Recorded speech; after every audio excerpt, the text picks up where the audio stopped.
بسم اللہ الرحمن الرحیم۔ السلام علیکم۔ بسم اللہ الرحمن الرحیم پڑھنے کا کیا فائدہ ہے؟ بسم اللہ پڑھنے سے ہمارے ہر کام میں برکت پیدا ہوتی ہے، ہم شیاطین سے محفوظ رہتے ہیں، اس لیے چھوٹے سے چھوٹا کام شروع کرنے سے بھی پہلے بسم اللہ لازمی پڑھا کریں۔ رسول صلی اللہ علیہ وآلہ وسلم نے ارشاد فرمایا، جو شخص بسم اللہ الرحمن الرحیم کی تلاوت کرتا ہے تو اللہ تعالیٰ بسم اللہ کے ہر حرف کے بدلے میں اس کے نامہ اعمال میں 4000 نیکیاں درج فرما دیتا ہے، سبحان اللہ، اور اس کے 4000 گناہ معاف فرما دیتا ہے اور اس کے 4000 درجات بلند فرما دیتا ہے۔ فَبِأَيِّ آلَاءِ رَبِّكُمَا تُكَذِّبَانِ، اور اپنے رب کی کون کون سی نعمتوں کو جھٹلاؤ گے؟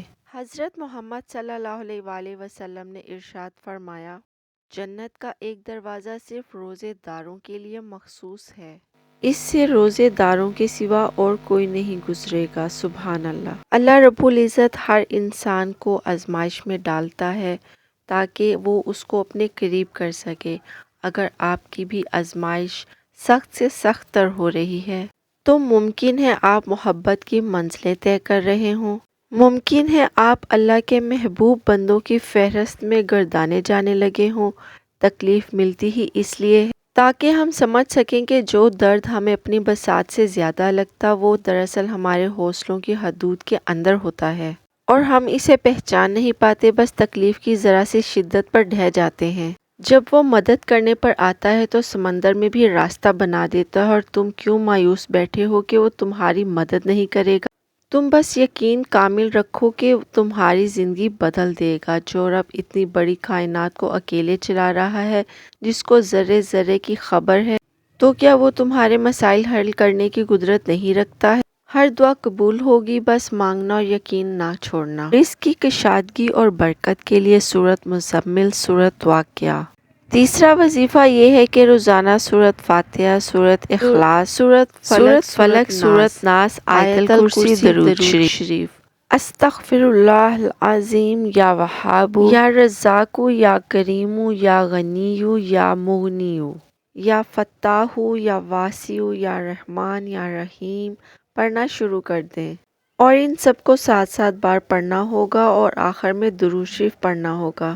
جب بھی اور جس بھی مقصد کے لیے آپ وظیفہ کریں تو وظیفہ کے ساتھ ساتھ اپنی دعاؤں کے اوقات بھی بڑھا دیں۔ اللہ سبحانہ و تعالیٰ سے بات کیجئے، دعا کیجئے، گڑ گڑائیے، روئیے اپنے مقصد کے حصول کے لیے۔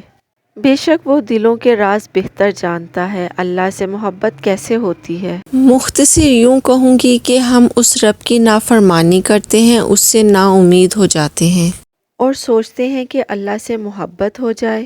ایسا نہیں ہوتا۔ محبت کے 2 ہی قرینے ہیں، ادب پہلا قرینہ ہے محبت کے قرینوں میں سے۔ اور کیا آپ جانتے ہو ادب کسے کہتے ہیں؟ جس سے محبت کی جائے، اس کا ہر حکم بجا لایا جائے۔ وفا دوسرا قرینہ ہے محبت کے قرینوں میں، کہ جس سے محبت کی جائے اس کے ساتھ کسی کو شریک نہ ٹھہرایا جائے، کیونکہ جہاں ادب ہوتا ہے وہاں نافرمانی جنم نہیں لیتی، اور جہاں وفا آ جائے وہاں محبوب کے سوا کسی کی طلب نہیں رہتی۔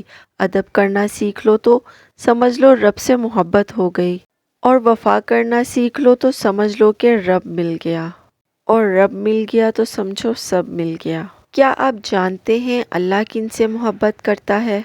کیا آپ کو پتہ ہے یہ کیسے پتہ چلتا ہے کہ اللہ تم سے محبت کرتا ہے؟ جب گناہ کے فوراً بعد تمہارا ندامت بھرا ضمیر تمہیں توبہ تک لے آئے، جب مایوسی کے بعد کوئی طاقتور معجزہ کا خیال تمہیں واپس خدا تک کھینچ لائے، جب ہار کر تم گرنے ہی والے ہو تو اچانک سے تمہارے ذہن میں تہجد کی ترکیب آ جائے، جب رفتہ رفتہ حالات اتنے خراب ہو جائیں کہ تمہارا بے نمازی دل تمہیں سجدوں کی طرف کھینچ لائے، جب وقت سے پہلے تمہاری دعاؤں کی حقیقت تم پر کھول دے اور تم بچ جاؤ، جب سب کچھ تمہارے ہاتھ سے نکل جائے، صرف تم رہ جاؤ اور تمہارا اللہ رہ جائے، تو سمجھ لینا کہ تمہارا اللہ تم سے پیار کرتا ہے۔ ہر وہ چیز، ہر وہ انسان جو تمہیں گھما پھرا کر واپس اللہ کے پاس لے آئے، وہ اللہ کی محبت ہے۔ پھر بھلے ہی وہ چیز تمہیں ملے یا نہ ملے،